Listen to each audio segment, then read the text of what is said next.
Beneath a scorching Texas sun in 1878, two orphaned siblings cling to a tattered Bible, their only inheritance from a world stolen by fever.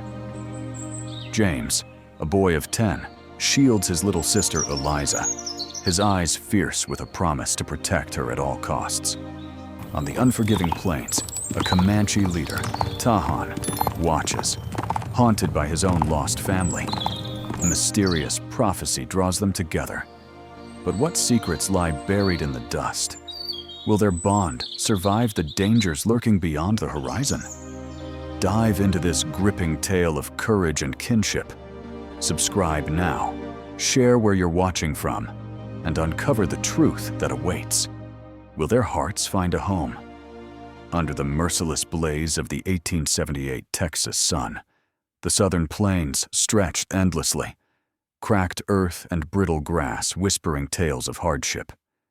Near the Red River, a gnarled oak stood sentinel over a dry creek bed, its shade a rare mercy. Beneath it, James Turner, a scrawny 10-year-old with dirt-streaked cheeks, hunched over a worn Bible, its pages yellowed and dog-eared. His voice, steady despite his hollow frame, guided his 5-year-old sister, Eliza, through halting words. B-L-I-V-I, he spelled, finger tracing the text. Eliza, her tangled hair catching the light, clutched a ragged cloth doll, echoing, "Believe," her voice a fragile chime against the wind's low howl. Their parents, felled by fever on the Oregon Trail, left them little: a knife, a locket with their mother's faded image, and a command to learn and keep the Turner name. James, barely a boy, wore the weight of father and teacher, his hazel eyes sharp with resolve. Eliza's small hand gripped his sleeve, her trust absolute, despite the hunger gnawing in their bellies. The plains offered no kindness, only dust, heat, and the looming threat of winter. From a ridge above, Tahan, a Comanche leader in his late 40s, reined in his dun-colored mare. His face, carved by sun and sorrow, bore scars of battles fought and a family lost to smallpox, a curse brought by settlers. His dark eyes, shadowed under a woven hat, fixed on the children. He wasn't here by chance. The night before, old White Owl, the village seer, had spoken of a vision. 2 white children, bearing light, will save the tribe from darkness. Tahan, hardened by years of loss, felt a stir in his chest, a flicker of hope, or perhaps memory, as James's fierce protection of Eliza mirrored his own son, gone too soon. His warriors, a small band tracking stray horses, shifted uneasily behind him. Lone Wolf, a young rider with a hawk's gaze, muttered, "Why linger, Tahan?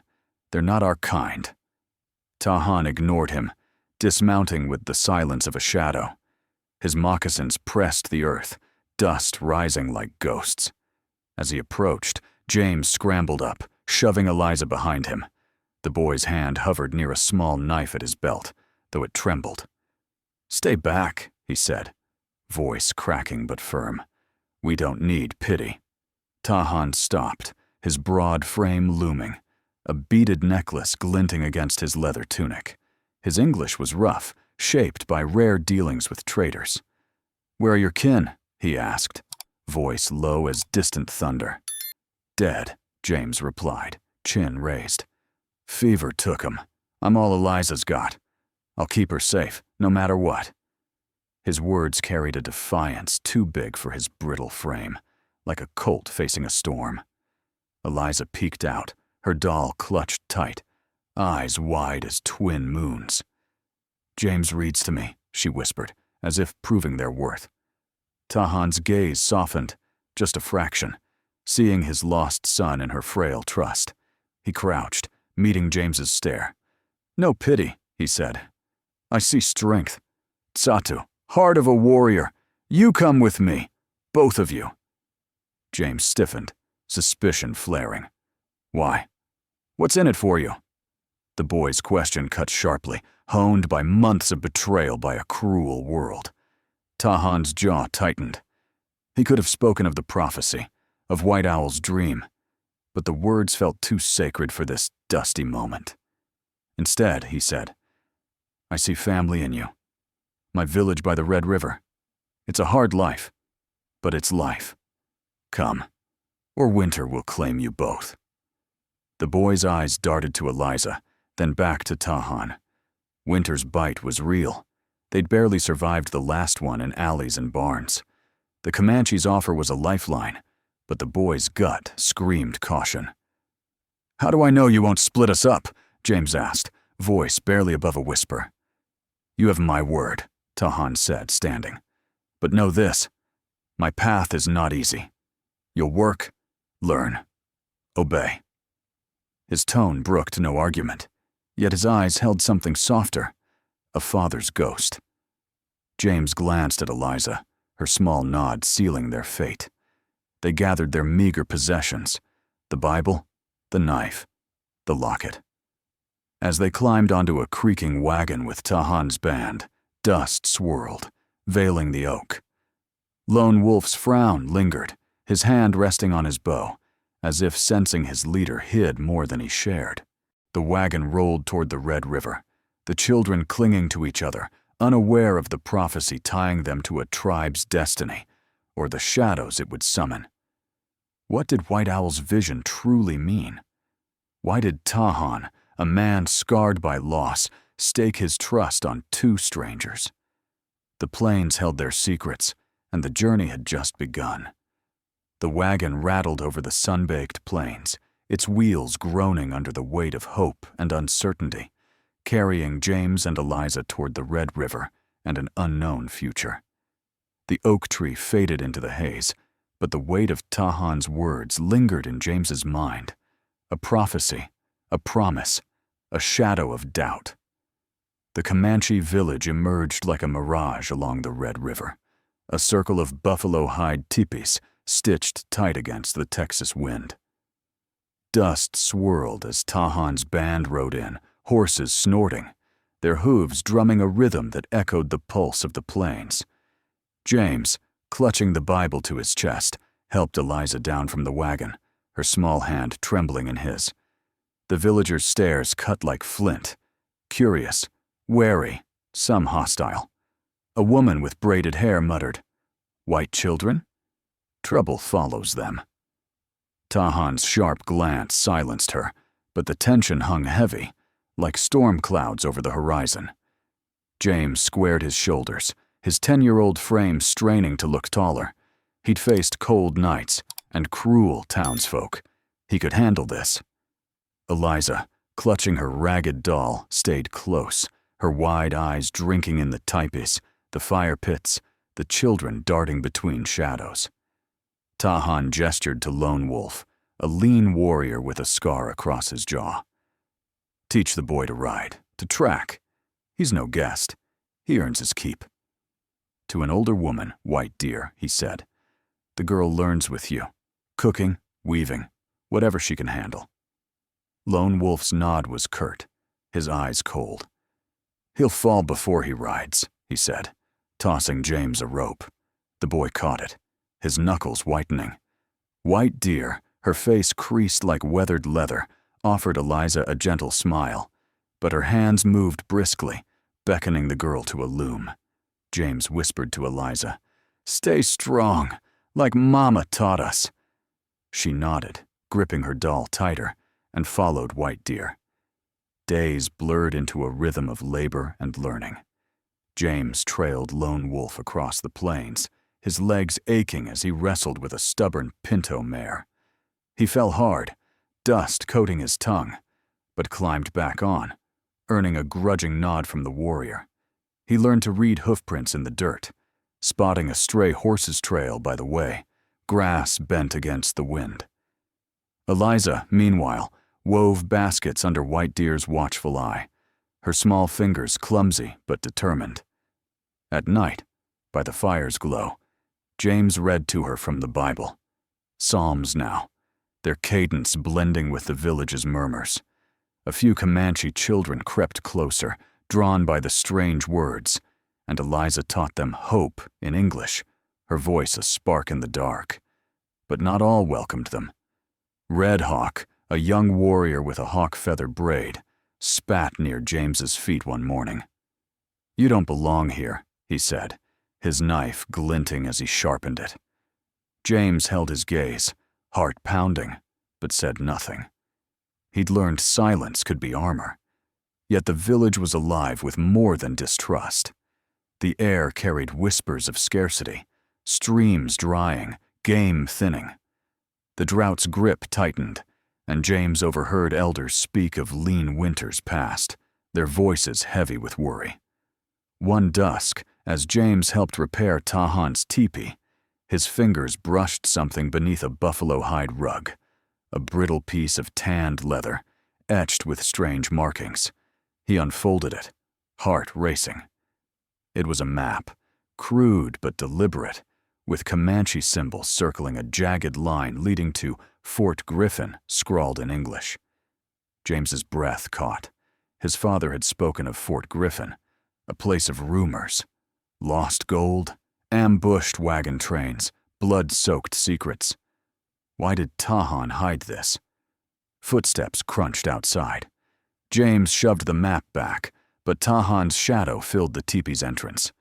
The leader's eyes narrowed, catching the boy's flushed face. "Don't touch what isn't yours, boy," he said, voice low as a rattlesnake's hiss. James swallowed. The map's image burned into his mind. "What's Fort Griffin to you?" he dared ask, voice steady despite his fear. Tahan's jaw tightened, his necklace of beads glinting in the dim light. "A place of ghosts," he said. "I saved a man there once, a white man. He gave me that, then died. It's nothing but trouble." He turned away, but his shoulders carried a weight James couldn't read. Was it guilt? Fear? Or something darker?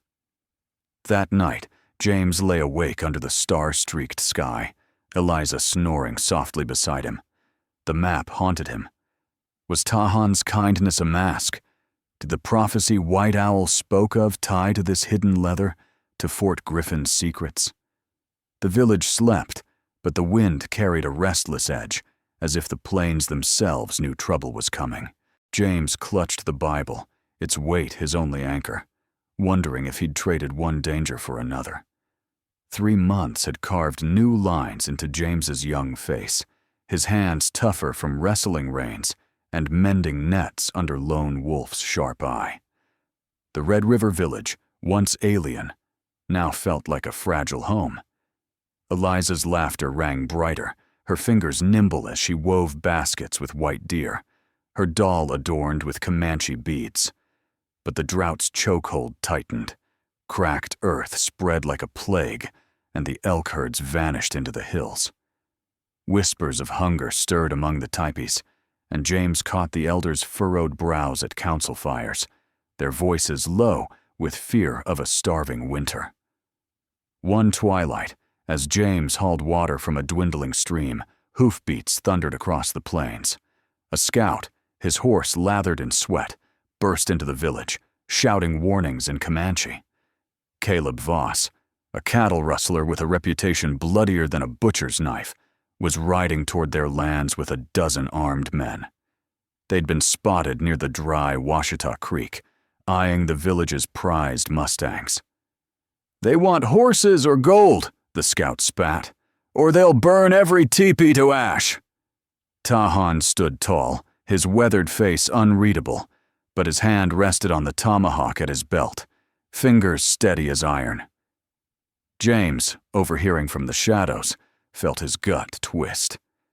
He'd seen men like Voss in trading posts, hard eyes, quick triggers, no mercy. The village, weakened by drought, couldn't afford a fight, but surrender meant ruin. He stepped forward, heart hammering, and faced Tahan. "I can help," he said, voice steady despite his trembling knees. "I know how to watch, to listen. Let me prove we belong here." Lone Wolf snorted, but Tahan's dark eyes studied the boy, seeing the same Satu that had drawn him under the oak. "Stay close, boy," he said. "You scout, nothing more." As night fell, the village buzzed with preparation. Warriors sharpened arrows, women hid supplies, and children were ushered to safe hollows. James, tasked with watching the northern trail, felt the weight of Eliza's trust. She slipped into his shadow, pressing the wooden cross from their mother's locket into his hand. "Don't leave me," she whispered, her voice small but fierce. James squeezed her hand, promising, "I'll be back before dawn." If you're gripped by this tale of courage on the unforgiving plains, hit that subscribe button and share where you're watching from. It keeps stories like these alive, and there's more to come. But the plains had other plans. As James joined Tahan and a small band of warriors creeping toward Washita Creek, a dust storm roared in, sudden and savage. Sand stung like hornets, blinding the riders, the world reduced to a howling brown blur. Horses whinnied, rearing against the gale. Lone Wolf cursed, his voice lost in the wind's scream. James, clutching his mare's reins, remembered his father's trick. Find the North Star, let it guide you. Through a tear in the storm's curtain, he spotted its faint glimmer, steady as a beacon. "This way," he shouted, pointing toward a canyon where the outlaws' campfires flickered like wolf eyes. Tahan nodded, trust flickering in his gaze. The band followed, their silhouettes ghostly in the swirling dust. The canyon's walls loomed, jagged and silent, as they dismounted and crept closer. James's heart pounded, the map's image flashing in his mind. Fort Griffin's name etched in leather, a secret tied to Voss's kind. Had Tahan known these men would come? The boy pushed the thought down, focusing on the glow of the outlaws' camp. He spotted Voss, a hulking figure with a scarred lip, barking orders as his men tethered stolen horses. The mustangs snorted, sensing the storm's unrest, their hooves pawing the earth. Tahan signaled, his hand slicing the air. James's job was simple: skirt the camp, count the men, report back. But as he crouched behind a boulder, a glint caught his eye. A pendant on Voss's neck, its shape eerily like the map's symbols. Before he could move, a twig snapped under his boot. A guard spun, rifle raised, his growl cutting through the wind. "Who's there?" James froze, the cross in his pocket a cold weight, the planes holding their breath as danger closed in. The guard's rifle gleamed in the dust storm's eerie glow, its barrel aimed at the shadows, where James crouched, heart pounding like a war drum. The planes held their breath, and the boy clutched the wooden cross in his pocket, praying the wind's howl would mask his mistake. Dawn broke over the Washita Creek Canyon, the dust storm fading to a gritty haze that clung to the earth like a shroud. James, still hidden behind the boulder, exhaled as the guard turned away, distracted by a horse's nervous whinny. Tahan's warriors, silhouettes against the paling sky, waited for his signal. The Comanche leader's eyes, sharp as flint, scanned the outlaws' camp where Caleb Voss and his men sharpened knives and checked rifles, their stolen mustangs tethered in a restless line. The pendant on Voss's neck, a crude star etched with lines matching Tahan's hidden map, glinted, a silent taunt to James's suspicions. But there was no time to dwell. The village's survival hung on this moment. Tahan's plan was precise: scatter the horses, sow chaos, then strike. James, though no warrior, had a role. "You're small. Quick," Tahan had whispered. "Cut the ropes on the far side. Let the mustangs run." The boy nodded, his 10-year-old frame buzzing with fear and resolve. He thought of Eliza, safe in the village, her whispered plea, "Don't leave me," fueling his courage. The Red River people had given them a home. He'd prove they deserved it. As the sun's first rays sliced the canyon, James crept along the scrub, his father's knife in hand.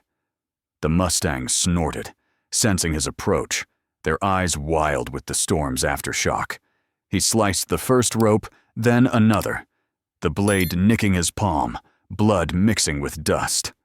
A shout rang out. Voss, spotting the horses breaking free, his scarred lip curling in a snarl. "Thieves!" he roared, drawing his pistol. Chaos erupted. The mustangs bolted, hooves thundering, kicking up clouds that choked the dawn. Tahan's warriors struck, arrows hissing like rattlers. Lone Wolf, bow drawn, took down an outlaw with a shot to the chest.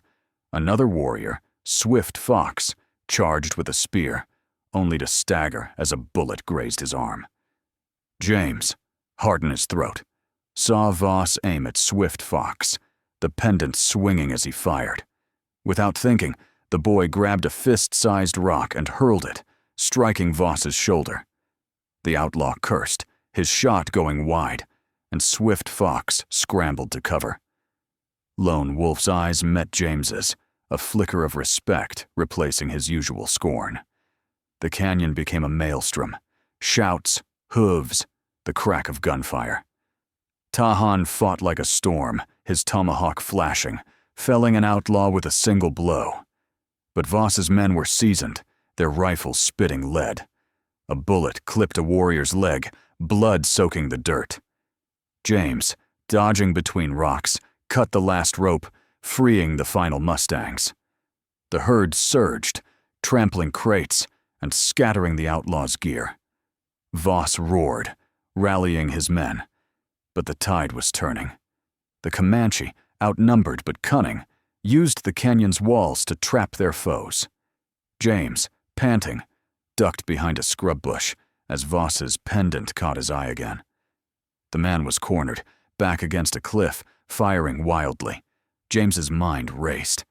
Fort Griffin, the map, the star-shaped mark. Was this why Voss came? Not just for horses, but for whatever Tahan's map promised? A bullet whizzed past, jerking him back to the fight. He couldn't unravel the secret now, but the question burned. As the sun climbed, the outlaws faltered. Tahan's warriors tightened the noose, arrows and spears relentless. Voss, bloodied and furious, saw his men fleeing. "You'll pay for this!" he bellowed, mounting a stolen horse and galloping into the haze, his pendant glinting one last time. The remaining outlaws scattered, leaving their loot, blankets, whiskey, and the village's mustangs, behind. The canyon fell silent, save for the groans of the wounded and the panting of horses. Tahan surveyed the scene, his face grim but proud. 2 warriors were injured, but none lost. He clasped James's shoulder, his grip firm. "You did well, boy. Tsatu runs strong in you." James, breathless, nodded, the cut on his palm stinging. Swift Fox, bandaging his arm, offered a rare grin. "Not bad for a white boy," he said. James managed a shaky smile, thinking of Eliza waiting, her cross still warm in his pocket. The band gathered the recovered horses and headed back to the village, the plain stretching wide under a sky bruised with clouds. James rode beside Lone Wolf, the map's mystery nagging him. Voss's pendant linked him to Tahan's secret. Fort Griffin was no mere ghost story.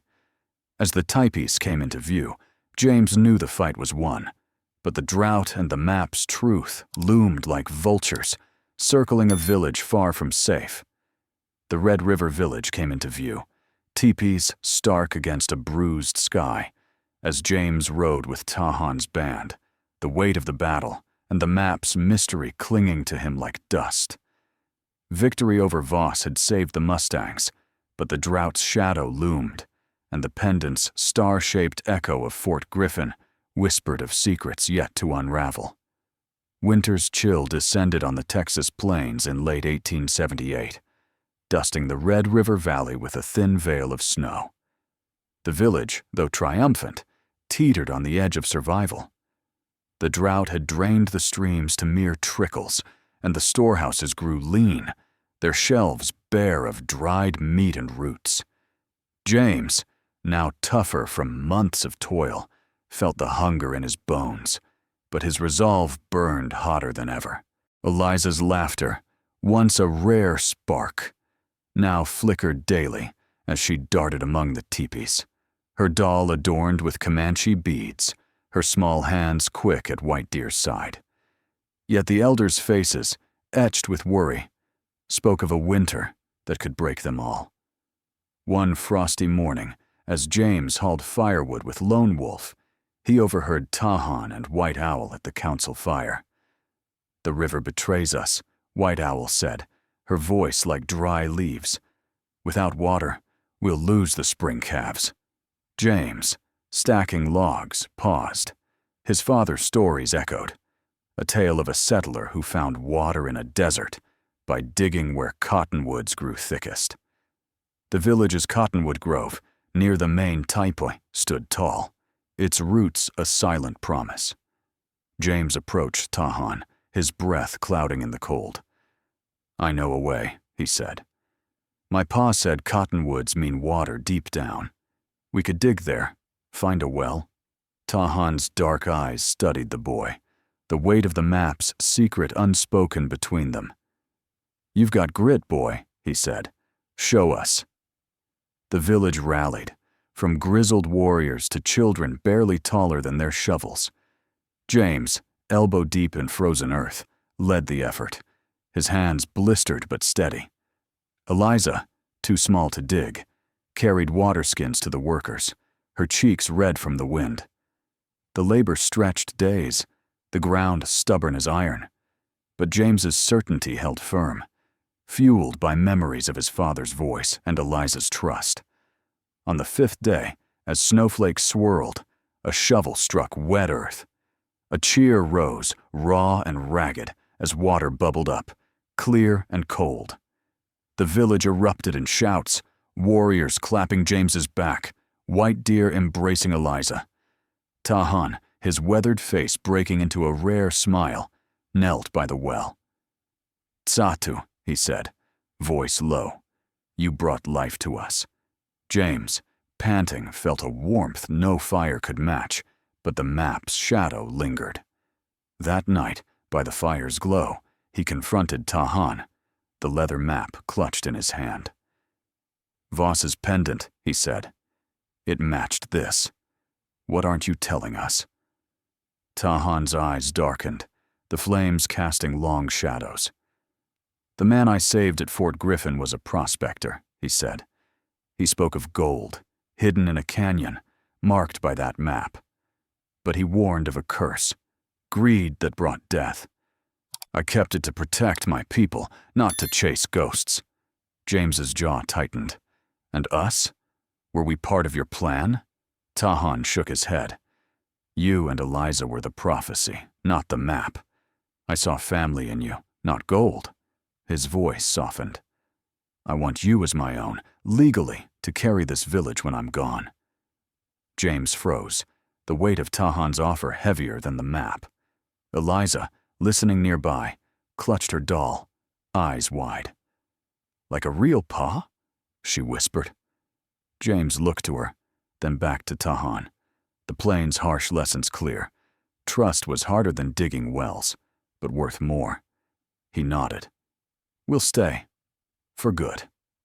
Weeks later, under the same cottonwood grove, Tahan carved a wooden marker etched in Comanche and English. Family is where the heart chooses to rest. The village, now stronger, buzzed with new life. Calves born, stores filled. James, named Tahan's heir in a quiet ceremony, rode beside him, his mare steady under his newfound skill. Eliza taught the village children to read, blending Bible verses with Comanche star tales, her voice a bridge between worlds. Years on, the plains whispered of Tahan's children. James, a tracker respected by Comanche and settlers alike, forged paths of peace. Eliza, a teacher, wove their mother's lessons into the tribe's future. The marker stood, weathered, but proud, a testament to a family forged, not by blood, but by choice, under a sky vast enough to hold all their dreams. The sun sets on the Red River Plains, where James and Eliza found a home with Tahan, their bond forged through courage and trust.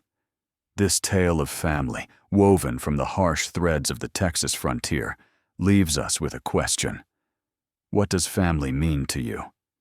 Share your thoughts below. Where are you watching from? And what moved you most? Your voices keep these stories alive. With gratitude for joining us on this journey, we invite you to return for more tales of the untamed West. Until then, keep the fire of hope burning, and we'll meet again under the wide, starlit sky.